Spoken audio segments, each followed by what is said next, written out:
Bonjour à tous, j'espère que vous allez excellemment bien et aujourd'hui on va parler sport mécanique, on va parler deux roues. Et oui, le week-end dernier c'était le Grand Prix d'Espagne en MotoGP sur le circuit Andrés Nieto, alors autrefois appelé circuit de Jerez de la Frontera, un circuit très technique et qui nous a permis de voir une course plutôt animée. Surtout qu'un Français était devant, mais on va revenir sur tout ça, sur les pilotes au top, sur les bonnets d'âne. Mais on commence tout de suite par le bilan des Bleus. Et on commence par l'homme qui nous a fait rêver ce week-end, à part si vous étiez sur notre planète, que la planète sport mécanique. Pendant tout le week-end, on a bien entendu parler de Fabio Quartararo, le français, alors qui a passé une partie de sa jeunesse en Espagne, double champion d'Espagne même de moto à l'âge de 13-14 ans. Voilà, il est arrivé en Grand Prix très jeune, je rappelle, Fabio Quartararo. Week-end idéal pour le français jusqu'au dimanche, jusqu'au Grand Prix. Pole position le samedi avec une moto qui, je le rappelle, n'a pas les évolutions des Yamaha usine ou de la Yamaha de son coéquipier Franco Morbidelli. Par rapport à son coéquipier, il n'a pas la fourche en carbone qui est plus précise et surtout a une meilleure réactivité et donne de meilleures sensations.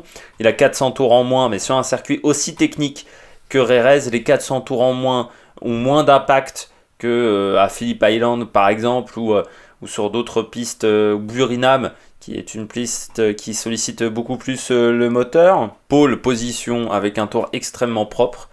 Alors certes il devance pas son équipier de grand chose, 84 millième, mais le problème c'est qu'on s'attendait à ce que son équipier soit devant.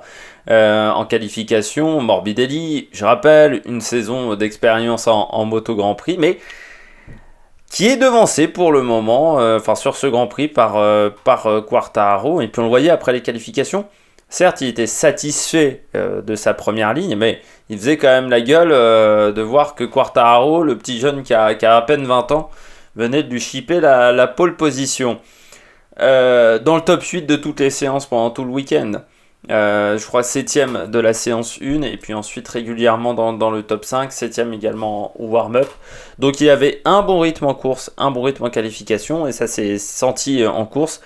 Bon, le départ est pas fantastique, même s'il est moins pire que le départ de Morbidelli. Il profite surtout au premier virage de l'erreur de Dovizioso qui écarte un peu trop sa trajectoire pour s'infiltrer et conserver, on va dire, leur top 5. Mais ils ont laissé passer Marquez. Ensuite, Morbidelli suivait bien Marquez comme lui, mais au bout de 6-7 tours, Morbidelli a commencé à craquer. Il a eu du mal en fait à passer le cap des 1.39, c'est-à-dire qu'il est resté pendant toute la course en 1.39 au niveau de ses temps tours, alors que son équipier et Marquez allaient arriver à atteindre les 1.38. Quartararo le dépasse, retrouve deuxième à 12 ou 13 tours de l'arrivée. Et puis là, problème technique dans la ligne droite, problème de boîte de vitesse. La boîte de vitesse coincée sur la troisième vitesse à cause du sélecteur. Le sélecteur ne marchait plus. Il y a même Yamaha qui a réagi, qui a décidé de changer un petit peu sa manière de faire avec les sélecteurs. Cette pièce sera changée plus souvent désormais. Elle fera moins de kilométrage. C'est une usure en fait de la pièce tout simplement qui a bloqué la boîte de vitesse en troisième position. Le sélecteur, c'est cette petite pièce métallique où le pied se cale et qui permet de rétrograder ou de passer les vitesses en moto. Et donc c'est cette pièce-là qui a cassé et qui a coûté la course, et une très belle course à Fabio Quartararo, malgré tout les restes en tête des pilotes du classement des pilotes débutants, mais on verra ça à la toute fin de la vidéo. Deuxième français, un peu moins en réussite ce week-end, mais bon, c'est un peu difficile pour lui depuis le début de saison. C'est Johann Zarco, 14e sur le Grand Prix. Loin en qualification, même si l'écart avec Paul Espargaro pendant tout le week-end s'est resserré. Il y a, on va dire, entre 2-3 dixièmes maintenant sur un tour. Par contre, en course, c'était un peu plus important. Il faut dire qu'il n'a pas eu un week-end facile, Johann Zarco. Il s'est un peu plaint, de la manière dont fonctionnait son équipe. Ils ont changé énormément de châssis pendant tout le week-end, sauf qu'ils l'ont fait des fois de manière un peu hâtive. Et ça lui a coûté une chute à haute vitesse. Après, il a fait une erreur de pilotage, il a fait une deuxième chute je crois que c'était samedi matin. Une chute à un rythme très peu élevé, donc qui n'a pas trop endommagé sa moto. Mais ça ne met forcément pas en confiance pour les qualifications où il faut donner le maximum. Et là, bon, il a été un peu derrière, éliminé dès la Q1. Après, en course, il n'avait pas le rythme normalement pour entrer dans les points, mais il a profité du crash de Jack Miller. Ça lui a permis de remonter en 14e position, mais avec un écart important sur son coéquipier, Paul Espargaro, 6 secondes 5. C'est un gouffre en moto. En F1, déjà, c'est important, mais alors en moto, les écarts sont encore moins importants. Et donc, déception quand même pour Johann Zarco, mais qui peut encore travailler avec de la sérénité. Ça fait partie c'est l'un des rares pilotes qui a marqué des points sur les 4 premières courses de la saison. Donc il faut le souligner de toute manière. Mais voilà, il attend mieux et il attend des évolutions sur la moto qui vont arriver assez rapidement, même si Pedrosa ne pourra pas l'aider, le pilote d'essai, qui ne s'est toujours pas remis de sa fracture de la clavicule. Les pilotes au top, et on commence avec Marc Marquez, l'Espagnol numéro 93. Week-end idéal, encore une fois, très performant pendant tout le week-end de Grand Prix. Je crois qu'il n'a jamais quitté le top 5, que ça soit en essai libre ou warm-up. En qualification, c'est peut-être même son seul raté du week-end, c'est la qualification, avoir raté la pole position. Il avait envie de l'avoir, cette pole position. Il avait énormément... il avait pris un gros risque, c'est-à-dire essayer de passer 3 trains de pneus pendant cette séance de qualification qui dure un quart d'heure. Donc ça veut dire les changer toutes les 5 minutes. Mais il a réussi à le faire, malgré que c'était un peu chaud en termes de timing. Mais ça ne lui a pas permis de prendre la pole position, malgré le fait qu'il avait donc plus de jus dans le pneu, que le pneu marchait mieux. Il n'a pas réussi à s'en sortir. Après, 3e sur la grille, c'était plutôt une bonne qualification pour lui. Il a perdu son record. Quartararo a pris le record du pilote le plus jeune à avoir réalisé une pole position. C'était un record que détenait Marquez, mais il était quand même satisfait le samedi. Et puis il avait dit à tout le monde, aujourd'hui je suis content qu'il ait pris la pole position, par contre demain ça sera autre chose. Et ça a été autre chose. Très bon départ de la part de Marc Marquez qui se retrouve en première position dès le premier virage. Et puis il n'a pas vraiment été inquiété pendant tout le Grand Prix. Morbidelli n'avait pas un très bon rythme. Quartararo était un peu gêné par Morbidelli. Et ce qui fait que, il était quand même à 2 secondes 5, 3 secondes.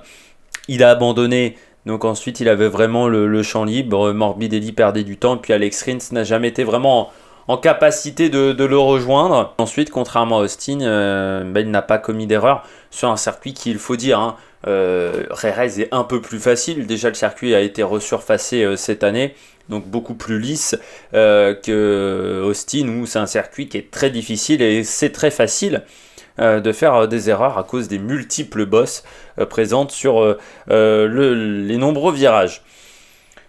Donc voilà, bon Grand Prix, en tête du championnat du monde, certes avec un seul petit point pour le moment, mais c'est un bon début de saison, c'est un début de saison satisfaisant pour Marc Marquez, et il espère continuer sur sa belle lancée lors du Grand Prix de France au Mans. Deuxième pilote au top, c'est Maverick Viñales qui a fini 3e sur ce Grand Prix. Alors j'ai été assez méchant sur Maverick Viñales lors des 2 premiers débriefings de Grand Prix, mais alors là, il a plutôt fait un bon week-end, même si il n'avait pas forcément des sensations idéales sur les Yamaha, mais on sent que ça va un peu mieux qu'au tout début de saison. Et puis ensuite, il a vraiment fait une bonne course. Il partait 5e après les qualifications. Il finit 3. Bon, Grand Prix régulier. Des temps en tour qui n'étaient pas fantastiques, mais qui n'étaient pas mauvais non plus. Il avait du mal à être régulier au niveau des 1.38.4, en dessous des 1.38.4, mais après il a plutôt fait une bonne course. Il a bien géré le retour en fin de Grand Prix de Dovizioso et de Petrucci, qui ont fait une bonne fin de course avec les Ducati. C'est dommage quand même son début de Grand Prix. Je pense que c'est mental, il y a un blocage mental chez Viñales. Il fait un pas mauvais départ, il gère plutôt bien le premier virage, mais après sur les 2-3 premiers tours, le rythme n'était pas excellent. C'est ensuite où il a réussi à se à se remettre dans le bain et à faire des tours plutôt performants, mais sur les premières boucles, il avait du mal, malgré le fait qu'il avait un pneu médium, alors que la plupart des pilotes étaient partis avec 2 pneus hard, qui mettent plus de temps à chauffer, donc normalement il aurait dû être en action plus rapidement, mais il a eu du mal pendant toute la course. Après, pour Maverick Viñales, on espère que c'est enfin le début de saison pour Maverick Viñales, parce que pour le moment il était, je crois, 13e du championnat du monde, et j'ai entendu, j'ai écouté son interview pendant l'émission La Grille, présentée par Marina Lorenzo, où il indiquait qu'il n'était pas satisfait par son début de saison, et que surtout vu la manière dont Rossi performait sur les 3 premières courses de la saison, donc voilà, il voulait vraiment que cette première course en Europe soit voilà, le début d'une deuxième saison déjà, le début d'un second souffle pour lui, et lancer une dynamique positive pour la suite de sa saison. Alex Rins, c'est le deuxième homme fort du championnat. Alex Rins a un point de notre ami Marc Marquez, l'Espagnol, performant pendant la course, performant en qualification malgré le fait qu'il a un moteur qui rentre des chevaux à la concurrence. Alors à Jerez, ça l'a moins gêné que sur d'autres pistes, mais il aura du mal de toute façon à s'élancer de chaque course en première ligne. Il part 9ème, il finit 2. Bon, bah là, après, en Grand Prix, en course, c'était le seul qui était dans le rythme de Marc Marquez pendant une majorité du Grand Prix. Le fait qu'il se soit lancé aussi loin sur la grille, il a quand même gêné ça forcément. Alex Rins, bon samedi, bon dimanche. Par contre, le vendredi avait été assez complexe, surtout en EL2, où il se retrouve 17ème de cette séance. Donc là, il faudra essayer de comprendre ce qui s'est passé à ce moment-là. Mais après, on verra sur des courses où le moteur est un peu plus prépondérant, ce qu'il pourra faire avec les qualités de sa Suzuki, qui a des qualités au niveau du châssis qui sont indéniables. Mais c'est vrai que je pense qu'il aura du mal, par exemple, au Mugello, à être performant, au Mans, qui est aussi un circuit où on a besoin d'un moteur efficient. Là, c'est vrai que la Suzuki semble être moins performante. Dernier pilote qui a été performant pendant tout ce week-end, c'est Stefan Bradl, le pilote d'essai allemand de chez Honda, qui avait eu une bonne champion Moto 2. Ça remonte. Désormais, je crois que c'était en 2011 pour Stefan Bradl. Il a égrené des nouvelles pièces avec sa Honda, mais il a été plutôt performant, 10ème en course. Alors, performant, son week-end n'a pas été linéaire. Vendredi, c'était plutôt pas trop mal. Mauvais samedi. Bon dimanche, le samedi, éliminé en EL3 de son accession directe en Q2, éliminé donc en Q1 avec le 4e temps de cette séance, donc il partait 14e sur la grille, donc ça c'est un peu dommage. Juste derrière aussi, malgré tout en course, il a un rythme qui est meilleur que Jorge Lorenzo, avec pourtant moins d'expérience en Grand Prix que Jorge Lorenzo, donc ça c'est intéressant pour lui. Il a plutôt bien roulé en course, parce que c'est toujours compliqué pour les pilotes qui sont invités comme ça, les wildcards, comme c'était le cas de Stefan Bradl. Souvent en course il s'écroule légèrement, parce qu'il court peu. Les Grands Prix, des fois à mi-course, ils ont un peu du mal physiquement, parce que ce sont des motos qui sont exigeantes avec les freins carbone naturellement. Et ils ont parfois du mal, et lui il a plutôt bien résisté en course, et en restant devant Jorge Lorenzo. C'est intéressant pour lui, il se montre, parce qu'un pilote d'essai a besoin de se montrer pour être repéré par des équipes, pourquoi pas en Superbike, même si sa période Superbike n'était pas exceptionnelle, ou pour retourner en moto Grand Prix, peut-être que des équipes voudraient faire appel à lui. Donc c'est bien qu'il se remontre un peu sur le devant de la scène. Et puis, mais peut-être légèrement la pression à Jorge Lorenzo, qui depuis le début de saison n'est pas au top et a du mal à se faire avec la Honda, mais on reviendra tout de suite sur Jorge Lorenzo avec les bonnets d'âne. Mais on commence ces bonnets d'âne avec l'Australien Jack Miller qui a fait un petit peu un week-end à l'envers. Lui qui avait fini 3e à Austin, c'était plutôt une satisfaction pour le pilote australien qui avait plutôt fait une bonne course. Et bien là, ça a été un peu plus complexe pour lui. Il a pris le week-end à l'envers, c'est-à-dire que normalement il était plutôt en forme, il aurait dû être devant, il aurait dû accéder directement en Q2, ce qu'il n'a pas réussi à faire faire éliminer comme Bradle lors des essais libres 3 où tout le monde a vraiment amélioré son chrono. Il n'est pas en Q2, mais normalement on s'attendait à ce qu'il passe de la Q1 à la Q2, qu'il fasse partie des 2 pilotes qui s'extirpent de la Q1 pour accéder à la Q2. Et là encore, il s'est raté avec une chute en fin de qualification au virage 2 où c'était impossible que ça passe parce qu'il est encore sur les freins à la moitié du virage, ça ne peut pas fonctionner en moto, donc il s'écroule complètement. Et puis dimanche, bon départ, bon début de Grand Prix dimanche pour Jack Miller, mais ensuite il n'a pas réussi à enchaîner. À partir de la mi-course, un petit peu comme Franco Morbidelli, il commence à perdre du rythme. Il fait des erreurs en fin de Grand Prix et ensuite un crash un petit peu bête dans le dernier virage du circuit avec Alex Espargaro où il a failli faire tomber Alex Espargaro sur l'Aprilia qui heureusement s'en est sorti de manière assez miraculeuse. Mais voilà, un week-end à oublier pour Jack Miller. Et c'est dommage parce que j'avais dit lors de mon dernier débrief que je voyais peut-être un petit peu menacer Petrucci par rapport à la performance qu'il avait fait à Austin. Là, il a perdu des points parce que Petrucci a plutôt fait une bonne course du côté de Rérez, en ayant des temps assez proches de Dovizioso, alors que lui a fait un très mauvais week-end. Et surtout, il était régulièrement derrière son coéquipier, qui est pourtant débutant, Pecco Bagnaia. Mais il a l'avantage que son équipier fasse pour le moment beaucoup d'erreurs en course, l'Italien. Deuxième bonnet d'âne du week-end, Jorge Lorenzo. Alors j'en ai déjà parlé avec mon résumé sur Stefan Bradl il y a quelques minutes désormais. Mais Lorenzo, c'est dommage. Bien vendredi. Deuxième, en ayant un écart assez proche de Marquez en essai libre 1 vendredi matin.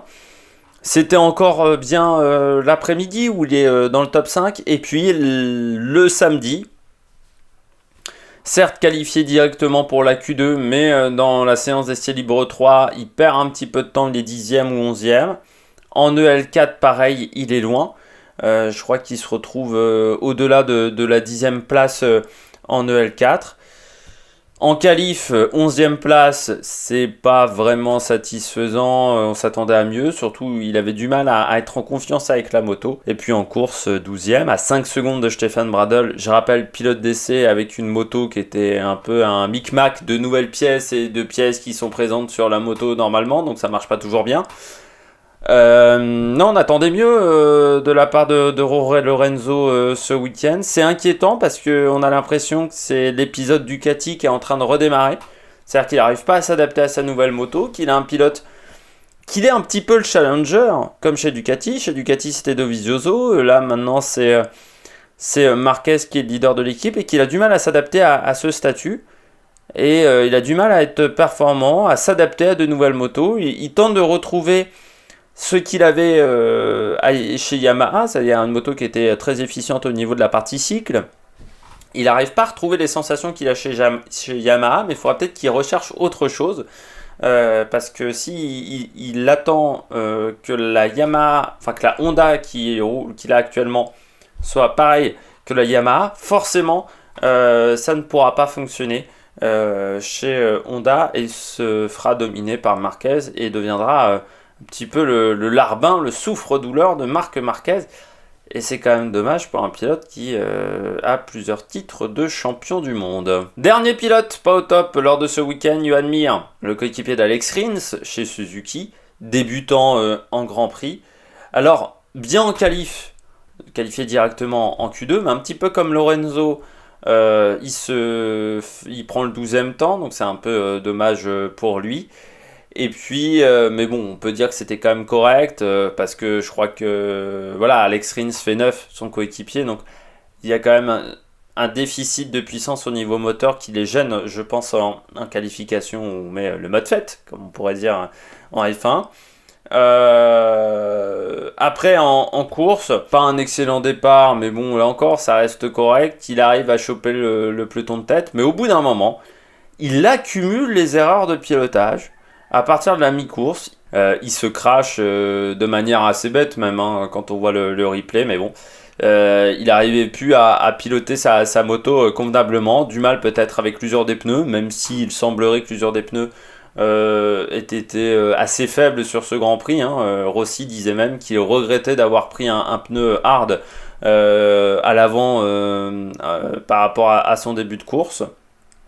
Mais il semble que Johan Mir ait des difficultés de ce côté-là, ou peut-être des difficultés de concentration, du mal à maîtriser la puissance de sa machine. Après, c'est vrai que Johan Mir, c'est un pilote qui a quand même peu d'expérience en Grand Prix, simplement 3 saisons complètes en Moto Grand Prix, 2 saisons en Moto 3, 1 saison en Moto 2. Et je pense que ça fait partie des erreurs que font parfois des jeunes pilotes d'accepter des contrats trop tôt.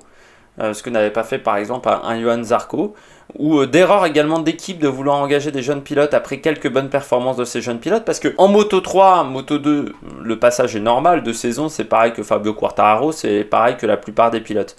Mais là, il est un petit peu touché du syndrome Jack Miller. La première saison de Jack Miller avait été assez complexe, parce que Jack Miller avait fait le saut Moto 3, Moto Grand Prix directement, sans passer par la case Moto 2, et ça avait été un souci pour lui. Et bien là, c'est un petit peu pareil pour Johan Mir. Il n'a qu'une seule saison en Moto 3, une demi-saison même en Moto 3, parce qu'il s'était blessé, je crois, du côté de Bromo en République tchèque, donc début août. Il était parvenu en fin de saison, et il manque complètement d'expérience. Et le fait de n'avoir que 2 saisons et demie, même pas 3 saisons complètes, pour Suzuki, c'est pas suffisant, qui attend des performances régulières de ses pilotes. Sauf que Johan Mir ne peut pas le faire, parce qu'il n'a pas assez d'expérience. Et donc je pense que c'est une erreur de la part de Suzuki d'avoir voulu engager Johan Mir.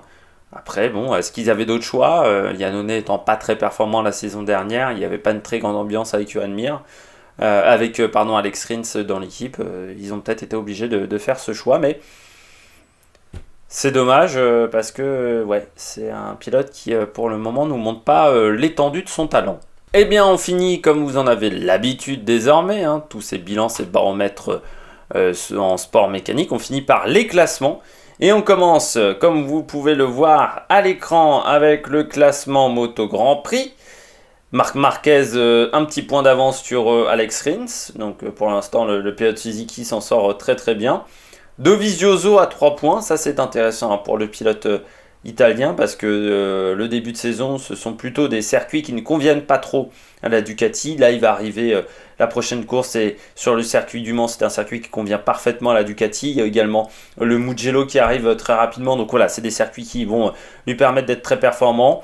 Derrière, Valentino Rossi qui a plutôt bien sauvé les meubles avec sa 6ème place en Espagne, mais qui se retrouve à 9 points, donc un écart qui est tout à fait intéressant, qui n'est pas un écart trop important. Et ensuite, derrière, on a déjà un deuxième peloton qui se forme avec Danilo Petrucci qui est à 29 points, donc à plus d'une victoire désormais, le pilote italien.